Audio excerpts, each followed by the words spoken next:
열왕기하 8장 6절로 14절 말씀입니다. 먼저 6절부터 8절의 말씀까지 한 절씩 보겠습니다. 왕이 그 여인에게 물음에 여인이 설명한지라 왕이 그를 위하여 한 관리를 임명하여 이르되 이 여인에 속한 모든 것과 이 땅에서 떠날 때에 이제까지 그 밭에 소출을 다 돌려주라 하였더라. 엘리사가 내세계에 갔을 때에 아람 왕의 아가씨가 왕에게 이르기를 이르되 하나님의 사람이 여기 열렀나이다 하니라. 왕이 하사엘에게 이르되 너는 손에 예물을 가지고 가서 하나님의 사람을 맞이하고 내가 이 병에서 살아나겠는지 그를 통하여 여호와께 물으라. 아멘. 저는 여러분 게하시가 한 일을 얼른 더 기억하시죠. 나만 장군의 2달란트 받아가지고 옷독을 받아가 편취한 자. 그래서 나중에 날병까지 걸리잖아요. 저주를 받고. 그래서 그는 아주 비참한 인생을 살게 되었습니다. 그러나 그가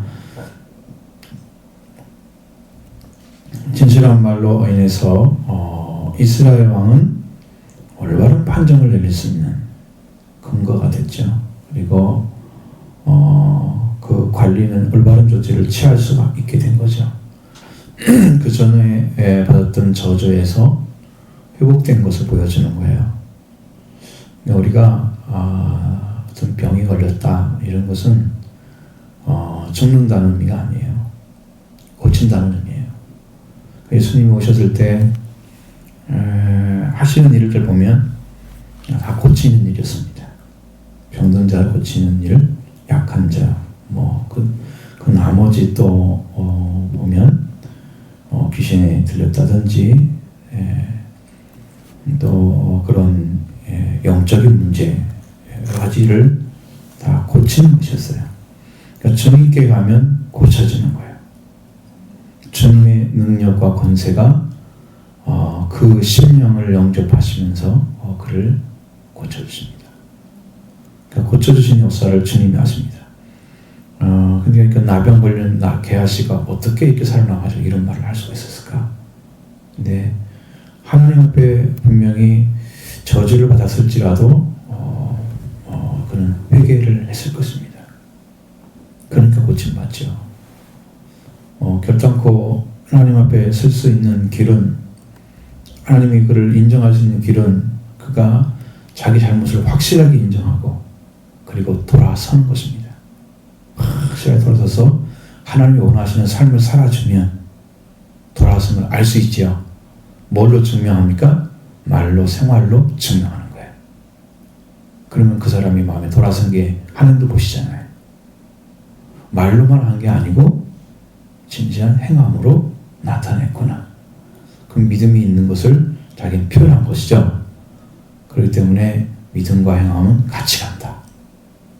돌아섰다고 하는 확신, 그 하나님께 돌아서는 회복의 역사가 영적으로 있었으면 그 나머지는 삶으로 그걸 나타내야 되는 거예요.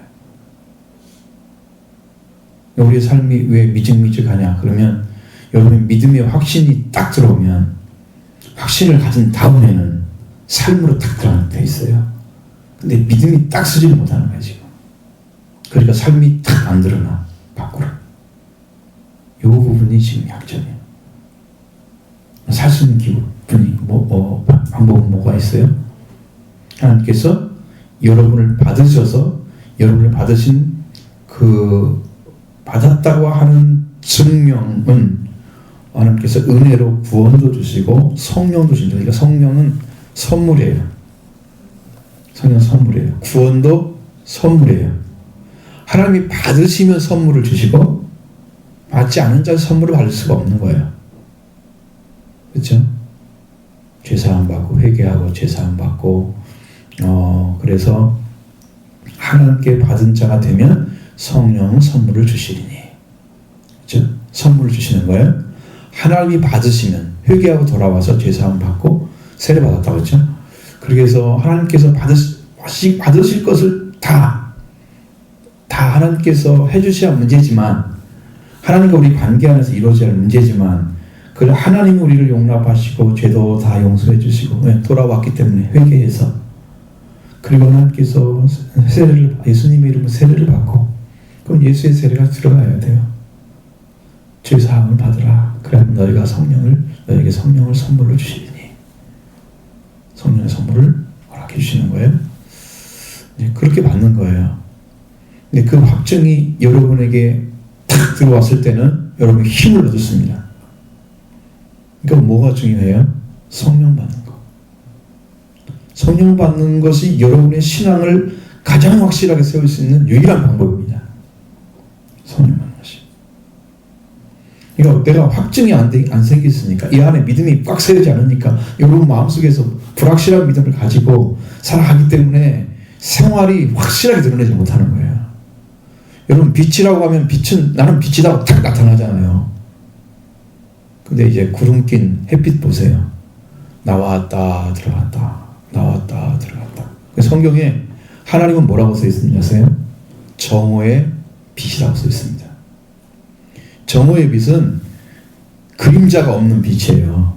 영적으로 말하면 가릴 것이 없는 완전한 빛으로 계시는 거예요.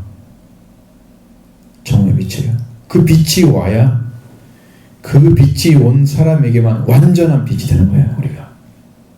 그래서 하나님이 이런 분이시다, 예수님이 이런 분이시다, 이런 삶이 우리가 그 빛을 받음으로 나타나는 것이죠.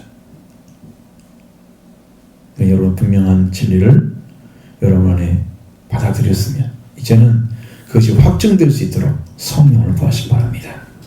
성령을 구하셔야 돼요. 성령을 구하셔서 가장 확실한 방식으로 내가 하나님께 서 있으며 그것을 구하며 그것을 위해서 살아가며 내가 하나님 말씀 앞에 정말 순종하기를 죽도록 하겠습니다. 순종하는 심령이 찾아져서 죽도록 하나님께 충성하는 그런 자녀들로 변화되는 거죠. 하나님 그걸 보시는 거예요. 중심을. 정말로 사랑한다고 하면 어떤 위기가 와도 어떤 힘이든 일이 있어도 변하지 않아야 돼요. 사랑을 조금 하는 사람들은 뭐 때문에 안 되겠어, 뭐가 편해서 안 되겠어 그러면서 싹 변해요. 그러면 사랑은 그런 것이 아닌데, 변하지 않았는데, 그 하나님은 우리가 온갖 죄를 짓고 잘못을 해도 변하지 않잖아요. 사랑이. 그러니까 하나님께 돌아올 수가 있는 거예요. 나중에도 변하면 못 돌아오죠. 그러니까 하나님과 우리 관계도 그렇게 확실한 관계 안에 들어있으면 여러분이 어떤 일이 벌어져서 조금만 이렇게 문제가 생겨서 흔들렸을지라도 돌아올 수 있는 거예요. 기회가 하나님께 얼마든지 있는 거예요. 언제까지 하면 내 생명이 다할 때까지. 그게 기회예요. 그 믿음을 가지고 해야 되고, 이렇게 해서 이 게하시가 역할을 한 것처럼 우리의 삶도 변화된 삶을 살아갈 수 있는 거예요. 확증이 왔기 때문에. 그 전의 삶을 완전히 하나님께 회복했습니다. 회개하고. 수능여에게도 이 게하시가 없어서는 안 될 존재가 되고 있잖아요. 그 죽을 병, 불치병이잖아요. 거의 나병 환자면 불치병이었는데 이것이 하나님께서 저주를 받아서 낸 거다. 그러니까 여러분, 하나님은 저주를 영원히 베푸는 분이 아니십니다. 하나님께서 사람에게 저주 내리셨잖아요. 처음에 죄를 범한 다음에 그 저주를 풀지 않았더라면 인류는 구원의 길이 없어요. 저주를 영원히 하시는 분이 아니세요. 저주 주기에서 일하시는 분이 아니세요. 그렇기 때문에 게하시도 돌아올 수 있는 거예요. 말씀을 불신했던, 하나님의 방법을 어지럽혔던 인격 장애자처럼 보이는 그런 사람도 돌아와서 하나님 쓰시더라고요. 그러니까 여러분이 훨씬 낫잖아요. 여러분 그러진 않잖아요. 그러니까 여러분 더 돌아오셔서 여러분 더 잘할 수 있습니다.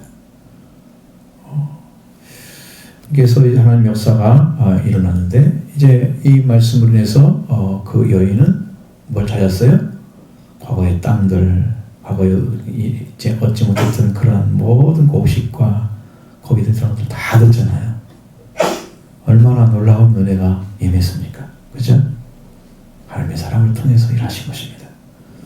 그 다음에 또 한 가지 뭐가 나와 있어요? 아람왕 베나시 정병에 걸렸습니다. 그죠? 온갖 수단을 썼지만 낫지 않았습니다. 온갖 고생을 다 했겠죠? 근데 그가 이스라엘 사람이 아람 땅에 온 것은 그에게 구원의 길을 열어주는 은총이었다는 걸 보여줍니다. 그래서 베나닷은 신하인 하사엘에게 하나님의 사람에게 하사엘을 사람에게 보내고자 하는 것이죠. 너는 예물을 가지고 와서 하나님의 사람을 맞이하고 내가 이 병에 살아나겠는지 그를 통하여 여호와께 물으라.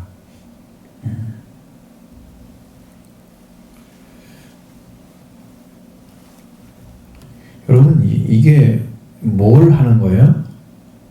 하나님을 의지하는 게 아니고 점치는 거예요. 내가 살지 죽을지 그걸 알려달라는 거예요. 그게 중요한 게 아니잖아요.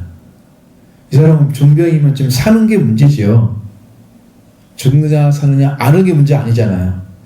핵심은 근데 하나님 사람을 만나러 가면서 죽을지 살지를 알려달래요.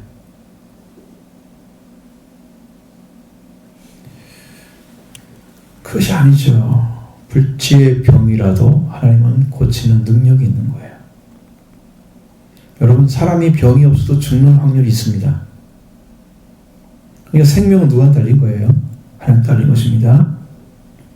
근데 그걸 모르는 거예요. 하나님께 고쳐줄지 안 고쳐줄지. 그렇게 믿으려면 여러분 얼마나 편해. 지금 자기 생각도 뭐 거의 맞을 수도 있잖아요. 50%니까. 둘 중 하나죠. 그것은 아닙니다. 신앙이라는 것은 여러분 내 생명을 하나님께 의탁해서 하나님이 어떻게 취급하시든지 그 하나님에 의해서 결정되도록 나를 드리는 거예요. 신앙은 내가 결정해서 이거 이러는데 이렇게 될까요? 저렇게 될까요? 알려주세요. 이게 아니에요. 이런 신앙을 가지면 참 뭐랄까요? 어떻게 보면 굉장히 똑똑같이 보이죠. 이성적으로는 굉장히 날카로운 사람처럼 보이죠.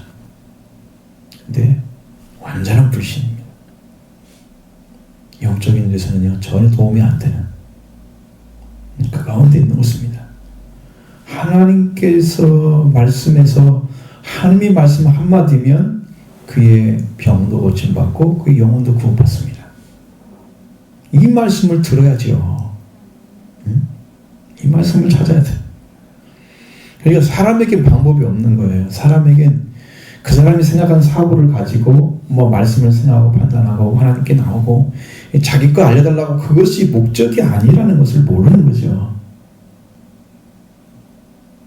하나님의 복음을 듣고자 한다면 복음으로 말미암아 주어질 그 은혜의 모든 것까지 다 포함해서 받을 준비를 하고 와야 돼요.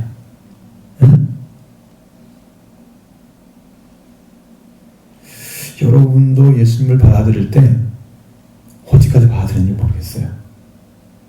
여러분의 생명과 여러분의 장래일까지 다 취급하시고 영원까지 계획하신 그 하나님을 받아들이는지 아니면 이 땅에 좀 하는 거나 좀 뭐 이게 미리 해결되고 뭐 좀 돈 받고 그래서 잘 살기 위해서 뭐 그거 하는지. 여러분 에베소서를 읽어보시면 바울이 깨달은 진리는 어디예요? 창세 전부터 있었던 축복에 대해서 말씀하고 있잖아요. 아니 이렇게 큰 것을 받으려고 해야지 하나님께 좀 마음을 가지고 내가 죽겠는지 살겠는지 좀 알고 싶다. 이게 말이 돼요? 하나님 악성을 찾아오면서. 그러니까 이런 불신앙적인 태도를 갖는 신앙인들을 그런 자세는 없겠죠. 거의 대부분은. 그래도 그러진 않을 것입니다. 아람왕 베나닷은 믿음의 사람이 아니잖아요. 그러니까 그의 어리석은 우리가 봐야 돼요. 하나님의 능력을 온전하게 의지하지 못하는 자의 태도를 우리가 여기서 볼 수 있는 거라고 말이죠. 불신자의 모습을 보는 거예요. 우리는 그런 신앙을 갖는 게 아니고 전능하신 하나님을 믿는. 제가 이제 어느 정도 그랬어요. 하나님, 아브라함처럼 축복하는 자에 축복을 주시고 저주는 저주를 주는 은혜를 주십시오. 제가 그 기도를 드렸습니다. 너무 편리하겠죠. 근데 그 의미가 아니에요. 하나님 일을 하게 되면 사람들이 우리에게나 어떤 사람에게나 무엇을 해준 것에 대한 대가를 받기를 원해요. 자, 내가 누구를 도와줬어요. 그러면 이 사람이 나를 기억하고 늘 감사하고 늘 자기 일을 높여주고 어떤 은혜를 받은 것에 대해서 계속 칭송받기를 바라요. 대가를 주고 원하는 거예요. 그러니까 우리 찬양도 내가 너를 위하여 목숨을 줬는데 너 나를 무엇 줬느냐, 그 찬양 있잖아요. 그러니까 찬송가를 거의 안 부릅니다. 뼈였을 것입니다. 하나님은 우리에게 그걸 요구하지 않습니다. 하지 않습니다. 그렇게 딱 줬으니 너는 이렇게 딱 해야 돼. 이렇게 공식적인 신앙은 없어요. 한 사람도. 그렇게 할 수 있어요? 못합니다. 이 세상 사람들은 중에 내가 이렇게 은혜를 줬으니 너는 무조건 이렇게 해야 돼. 이렇게 설 수 있는 사람은 거의 없어요. 거의 없어요. 없습니다. 그런 공식적인 그런 것이 없어요. 근데 사람은 그게 있습니다. 하나님이 그걸 싫어하세요. 그러니까 나를 좀 갖고 까불지 못하도록 좀 해달라는 얘기예요. 은혜를 줬어도 하나님이 주신 거고, 하나님께 교회를 세웠어도 하나님이 세운 거고, 교회가 부흥해도 하나님이 하신 거고, 다른 사람이 손대지 못하도록 좀 해달라는 얘기예요. 장난치지 못하도록. 까불고 장난쳐가지고 막 이상한 얘기에 손 퍼뜨리고 막 이 나쁜 얘기하고 돌아다니는 그런 사람들 있을 수 있거든요. 그런 사람 없었으면 좋겠다는 거죠. 저주는 누가 저주받아요? 그걸 나쁘게 소문은 누가 나쁘게 돼요? 자기가. 그래서 그 말을 하는 게 기도한 거죠. 제가 아브라함 될 수 없죠. 그러나 아브라함의 믿음을 가질 수 있습니다. 그래서 그래요. 여러분 복을 받아들인다면 하나님 우리의 주장을 다 받아 누릴 수 있는 큰 믿음을 가지세요. 입을 넓게 열어야 됩니다. 입이 열어서 가능하지고 좁아가지고 하나님 준 거 받아먹지도 못한다니까. 하나님 주고자 하는 것들이 너무나 많은데 우리들이 좁아가지고 세계가 좁아서 받아들이지 못하는 거예요. 이건 다 내려놓으시고요. 하나님의 주고장을 받는 자리에 돌아오시길 바라요. 그게 신앙이란 말이에요. 그게 예수님이 우리를 불러서 제자의 자리에 서서 예수님을 닮게하고 예수님을 전하게 하는 자리를 지금 찾아가는 과정인데, 그것이 있어야 돼요. 그 자리를 못 찾으면, 자기를 부정하는 자리에 서지 못하면 예수님의 말씀이 우선이 아니고 예수님의 방법이 우선이 아니고 내 생각도 좀 들어가 있고 내가 원하는 일도 좀 해야 되겠고 다 풀어서 시켜놓고 하나님은 언제 할 거예요? 언제? 못한단 말이에요. 부정해야 하나님이 일을 하시고 있는데, 부정해야 우리는 구원의 일도 하시고 오시는데 그걸 안 하니까 너를 먼저 부인하고 너를 죽는 일을 해라. 십자가를 지고 날 따라와라. 네 것 좀 내려놔. 네 것 좀. 그러면 내가 너를 줄 거야. 그릇을 비워놔. 그러면 채워주지. 입을 넓게 열어라. 그럼 너 채워주지. 근데 그것을 안 하고 있는 거예요. 우리가. 그러니까 여러분 회개를 통해서 이루어집니다. 회개로 들어오시기 바랍니다. 그 다음에 9절부터 12절의 말씀 보겠습니다. 하셀의 길을 맞이하러 갈새 다메섹의 모든 좋은 물품으로 예물을 삼아 가지고 낙타 40마리에 싣고 나아가서 그의 앞에 서서 이르되 당신의 아들 아람 왕 베나닷이 나를 당신에게 보내 이르되 나의 이 병이 낫겠나이까 하더이다 하니, 너는 가서 그에게 말하기를 왕이 반드시 나으리라 하라. 그러나 여호와께서 그가 반드시 죽으리라고 내게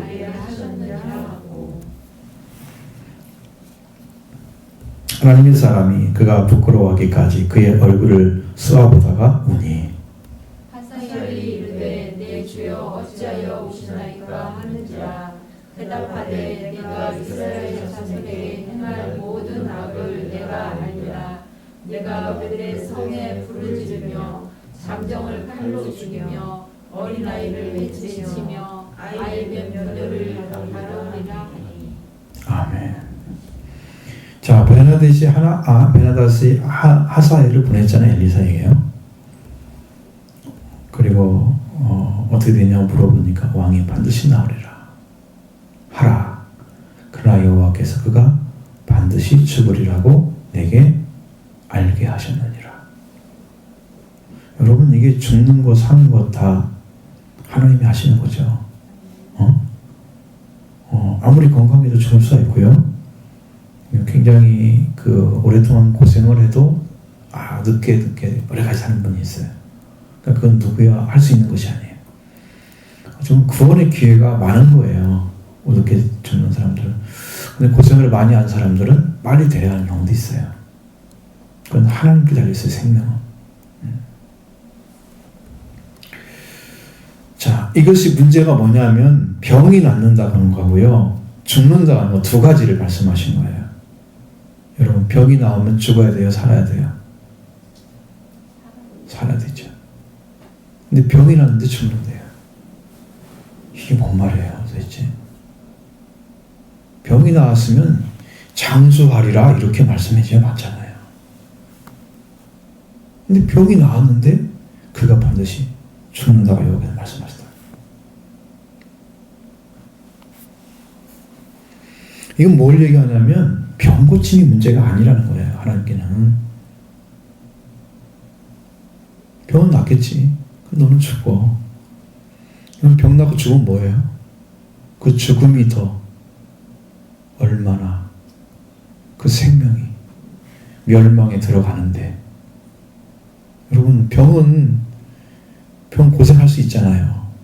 그러나 나으면 살아야잖아요. 그러면 뭐가 왔어요? 내가 은혜 받을 기회가 온 거예요, 이제. 그 남은 시간들이 은혜의 시간이야. 하나님께 보너스로 준 거야. 병에서 고쳐졌어. 그 은혜의 시간 동안 내가 살 수 있는 거잖아요. 그래서 구원을 받고 다시 죽음이 없는 세계에 들어가야 돼. 하나님이 원하는 것은 병 고침이 아니었어요. 영원히 죽지 않는 거였어요. 근데 그걸 모르고 있는 거예요. 죽을 것 할까 이것만 물어본 게 아니라 병 고칠 건가 없지 이건 물어봤잖아요. 이래요. 육체적인 병이 고쳐진다고 해도 죽음은 오잖아요. 죽음의 문제를 해결하지 않으면 뭘 얻었다 할 수 있겠습니까? 근데 베나다는 병 문제를 삼아서 엘리사에게 만족한 뭐를 가져가요? 회다로 구자에서 약대 40마리의 예물을 잔뜩 싣고 보내는 거예요. 하사엘. 여러분, 이걸 기뻐하시겠어요? 아무리 돈을 많이 가지고 와도요, 그가 드리는 그 중심이 하나님을 믿는 믿음이 아니라면 기뻐하지 않을 것입니다. 하나님도. 그럼 내가 하나님을 기뻐하는 삶을 사는 사람이라면 그걸 받을 리가 없어요. 저 같아도 안 받아요. 그런 것은. 아무리 가져도. 하나님이 보실 때 딱 그러잖아요. 제가 지난번에도 말씀드린 것처럼 어떤 분의 이 헌금봉투를 딱 드는 순간에 딱 영이 가르쳐 주는 거예요. 귀한 인물이다. 귀한 인물이다, 하나님께서. 기도가 달라져요. 생명 이치가 보여요. 축복받은 사람이 영으로 좀 감동된 사람이거든요. 아니, 그것도 아는데 나한테 부족한 사람도 그걸 아는데 그 많은 그 물품 갖다가 온갖 좋은 거 다 가졌을 거 아니에요. 왕이 죽게 생겼는데 병 걸렸는데 그럼 좋은 대접 좀 해달라고 할 거 아니에요. 잔뜩 싣고 오는 거예요. 오직 한 가지만 하겠어요. 근데 엘리사가 얻은 것은 병은 고침 받지만 너는 죽는다. 이거였습니다. 근데 이것이 베나단 문제가 아니죠. 모든 사람의 문제입니다. 모든 사람들 다 육체의 병을 가질 수 있고요. 그러나 육체가 죽으면 영이 살아나지 못한 사람들은 다 육체가 죽는 순간에 그는 영벌로 들어가서 두 번째 사망에 들어갑니다. 다시는 살 수가 없는. 첫째 사망은 이미 왔어요. 영적으로. 육체와 영이 분리되는 순간에 이제 둘째 사망에 들어가는 거예요. 영과 육이 분리되는 순간에 우리는 첫째 사망에서 벗어나서 예수를 믿는 그 다음은 부활로 들어가는 거예요. 영적 부활로. 그러니까 그냥 죽으면 바로 이렇게 천국으로 들어가는 거예요. 문 열고 들어가듯이. 그러니까 우리는 그렇게 돼가는데 이 사람들은 들어가면 바로 이제 이게 신학적인 의미에서는 음부라고 그래요. 죽은 자들의 영혼이 있는 곳. 그걸 지옥이라고 말하지 않습니다. 지옥은 언제 되냐면 영원한 심판이 이루어지는 백보자 심판 이후에 그것을 지옥이라고 그러는 거예요. 그래서 저는 음부라고 그래요. 신학적 의미라고 말해요. 그러니까 별로 의미는 없는 거지만 그렇게 나누고 있어요. 죽는 자 영혼에 들어가요. 음부에 들어가. 그것은 그 음부에 들어갔다고 하는 것은 이미 죽으면서 살 수가 없는 존재만 들어가는 거예요. 이게 둘째 사망과 같은. 다시는 살 수가 없는 자리에 들어가는 거예요. 그러니까 문제는 뭐냐면 내가 병은 고쳤어도 영혼이 죽는다면 나는 지금 산 것이 아닙니다. 병 고치고. 나사로가 죽은 자 가운데 회생을 했는데 또 죽었습니다. 그렇죠? 예수님처럼 영원히 죽지 않는 자가 아니었잖아요. 안 됩니다. 그래서 하나님께 다 들어오지 않는 사람들은 그의 생명은 영원히 죽지 않는 그 가운데 들어가지 못한다는 것이죠. 그래서 육체의 병을 두려워하는 게 아니라 하나님께 돌아오지 않는 것을 여러분 두려워해야 됩니다. 정말 그것 때문에 눈물을 흘려야 됩니다. 나도 그렇고 나와 관계 맺은 자들이 내 이웃의 생명이 멸망을 당한다면 여러분 그걸 보면서 그 마음이 아프면 아픈 만큼 기도할 것입니다. 제 아픔이 있다면 그 사람은 구원받은 사람이에요. 구원은 아픔이 있는 것입니다. 내가 구원받았는데 이거 보니까 이렇게 하면 멸망을 받아. 하나님 어떡해요? 저놈이면 죽는데 어떡해요? 그게 구원받았기 때문에 구원을 알기 때문에 멸망도 아는 거예요. 그래서 눈물을 흘리고 아픔이 있는 거예요. 아픔이 구원인 거예요.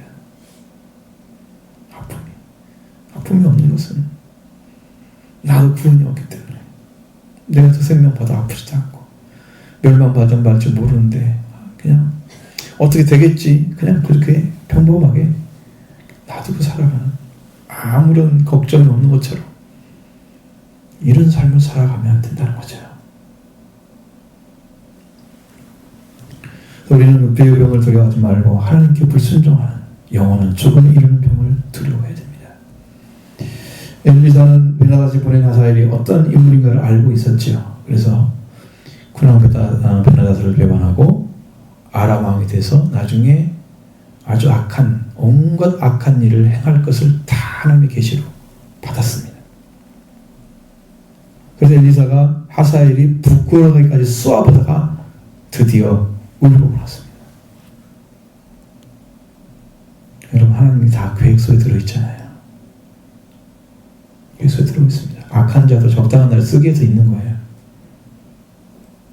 악한 자도 선한 자는 생명을 위해서 존재하고 생명을 살리고 세우고 붙들어주고 그래서 우리가 부활된 신앙 예수 그리스도를 통해서 구원에 이른 사람은 생명을 살리는 말을 하고 생명을 살리는 일을 하고 생명을 위한 일을 합니다. 그게 구원받은 사람의 영적인 위치예요. 그러나 이 구원받지 못한 이 악한 사람은 온갖 악행을 해서 얼마나 많은 사람들의 고난을 주고 죽음을 들어가서 왜? 왕의 자리에 있으면 자기가 다스리기 위해서 거스리는 자들, 도전하는 자들 다 치잖아요.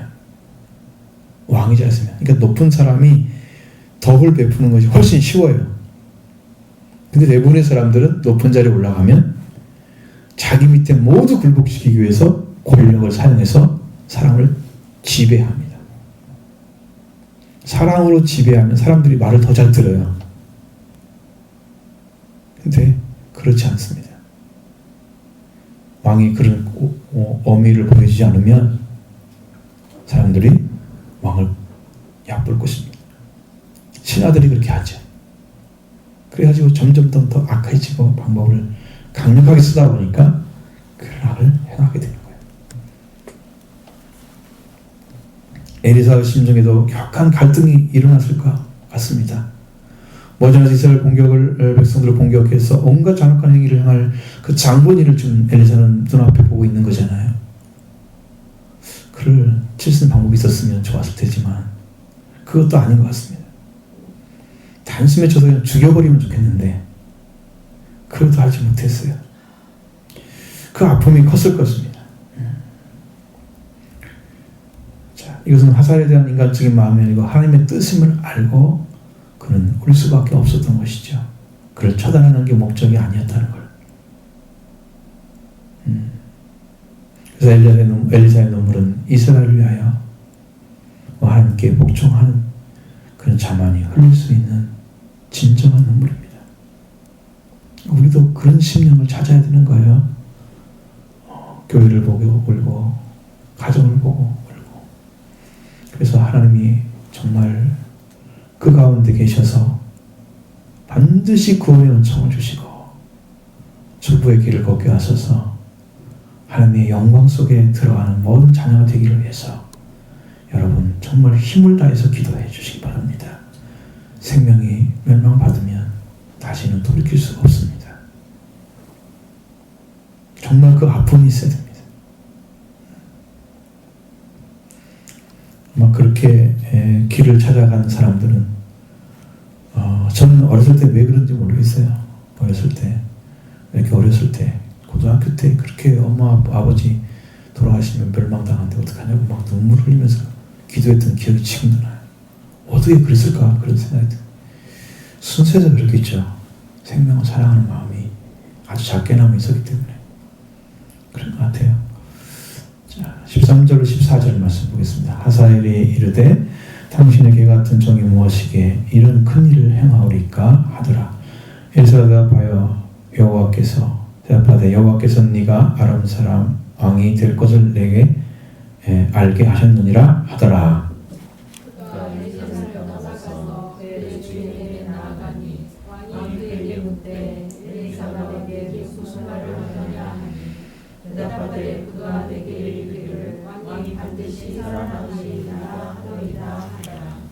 아멘. 자, 말씀 잘 보면 하사엘이 이스라엘을 치는 자가 되리라는 말을 듣고 놀랐습니다. 당신의 개 같은 종이 무엇이기에 이런 일을 행하려까 이렇게 잘 보면 아주 겸손한 것처럼 얘기하잖아요. 개 같다고 하는 자기 자신 낮추는 것처럼 보이잖아요. 그렇죠? 개는요 원래 충성을 잘하는 그런 동물이에요. 어느 나라 개가 와도 말은 잘 알아듣더라고요. 걔들이 말을 못해서 그러지 뭐 무슨 말을 해도 다 말을 듣는 것 같아요. 어느 정도는 신기할 정도로 개 같은 자신이다. 걔는 충성된 존재예요. 자신이 충성된 존재라면 배반하면 안 되죠. 여기는 영적인 의미를 말할 것이 아닙니다. 이것은 근데 이렇게 얘기는 했지만 사실은 하나님이 사람을 사랑하는 그런 백성들이 고통을 주는 자가 될 거라는 사실을 이야기를 했는데 그는 그것을 알지 못하는 거죠. 지금 그러면서 내가 어떻게 큰 일을 하냐고 물어보는 거예요. 여러분 그게 큰 일입니까? 생명을 짓밟는 일이. 그래서 엘리사는 하사엘에게 여호와께서 네가 아람의 왕이 될 것을 내게 알게 하셨느니라. 말을 해주는 것입니다. 왕자에서 앉는 사람들은 어떤 일을 해야 됩니까? 그 권력을 가지고 백성을 살리는 일, 사랑하는 일을 하는 것이죠. 백성을 버리면 안 됩니다. 왜? 내가 권력을 가졌지만 그 권력은 권력을 주신 분이 있기 때문이죠. 그러니까 우리는 우리 자리에 있지만 우리를 다스리는 사람은 또 위에 있잖아요. 그 위에 사람들을 또 다스리는 사람이 있잖아요. 맨 위에는 누가 있어야 하나님 계신단 말이에요. 그 권력을 다스리는 그 앞에 다 무릎 꿇지 않는 사람이 없어요. 다 무릎이 돼 있어요. 그럼 어떻게 해요? 최후에는 그들은 자기가 행한 것을 전부 다 심판받게 될 것입니다. 그걸 알지 못하고 이 땅에 살아가는 데서 자기들 높은 자리에 있다고 그냥 근시안적인 눈 가지고 살아가는 사람이 얼마나 많아요. 지금 세상에 참 뭘 모르잖아요. 엘리사의 말을 들은 이제 하사엘은 그 말을 마음에 간직하고 벤하닷에 갑니다. 기다리고 있던 왕 하사엘에게 엘리사가 내게 무슨 말을 하더냐고 물었습니다. 하사엘은 왕은 반드시 살아난다고 했습니다. 뭔 말 안 했어요? 죽는다. 여호와께서 말씀하신 너는 반드시 죽는다고 하는 말은 빼먹었습니다. 고의적인 거죠. 이걸 전해줘야 완전한 거죠. 그래야 죽지 않는 길을 무엇이냐 물어볼 텐데 그냥 일어난다고만 했어요.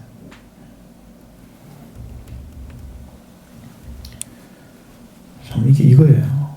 여러분 살 길을 알려주지 않는 것은요 복음이 아니에요. 빼먹는 것은 안 돼요. 말씀을 말씀대로만 전해줘야 돼요. 하나님의 명령을 자기가 손을 대면 이 사람은 벌써 다른 생각을 하고 있는 거예요. 다른 말로 하면은 사탄에게 쓰임받는 거예요. 섞으면 안 돼요.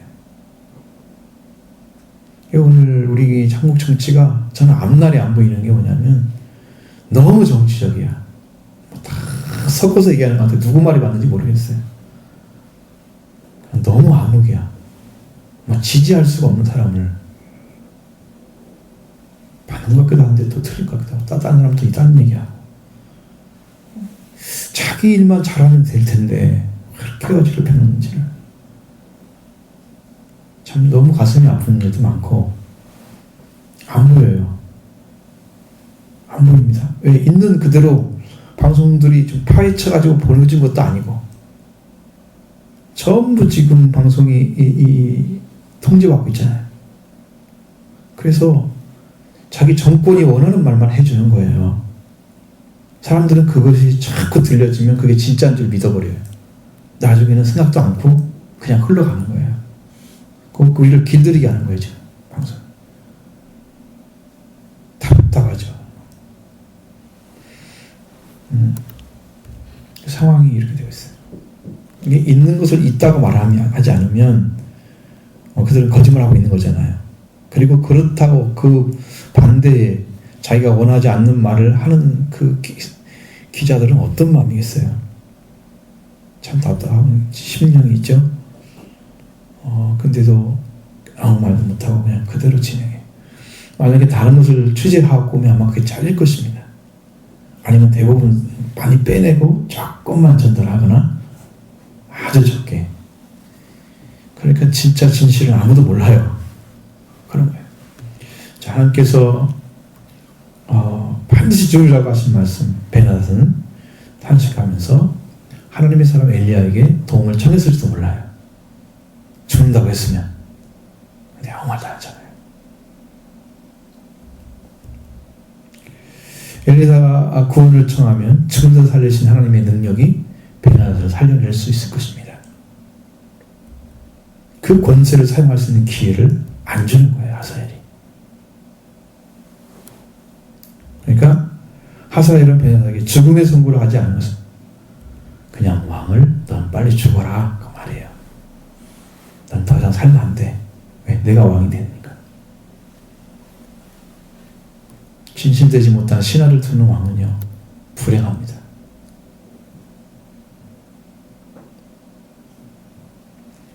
진실되지 아니한 아들, 딸을 둔 어머니, 아버지도 불행합니다.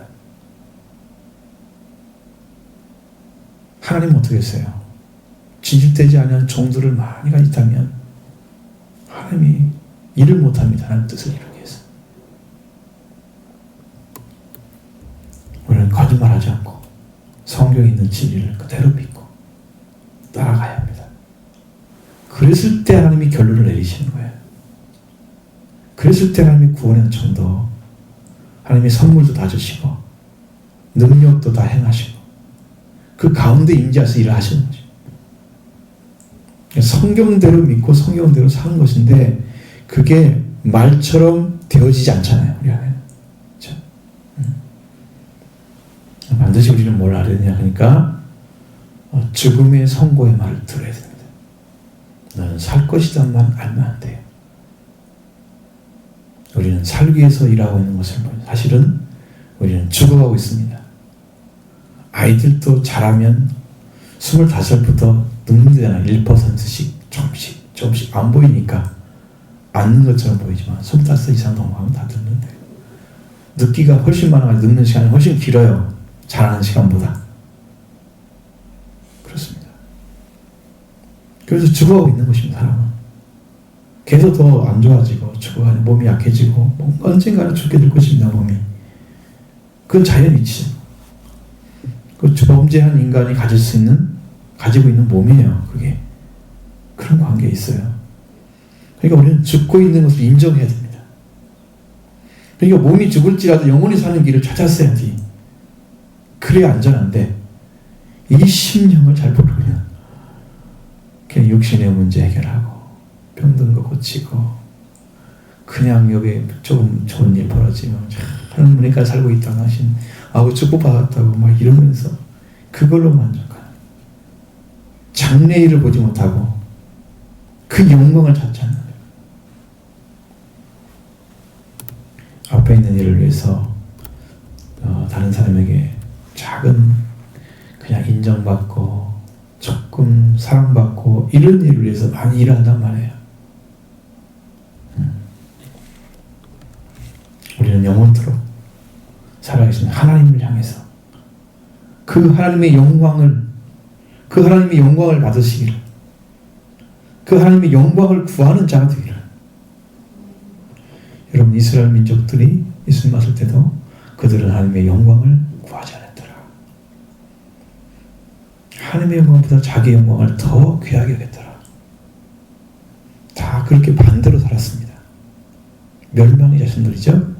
그러나 하나님의 자녀들은 하나님의 영광을 구합니다.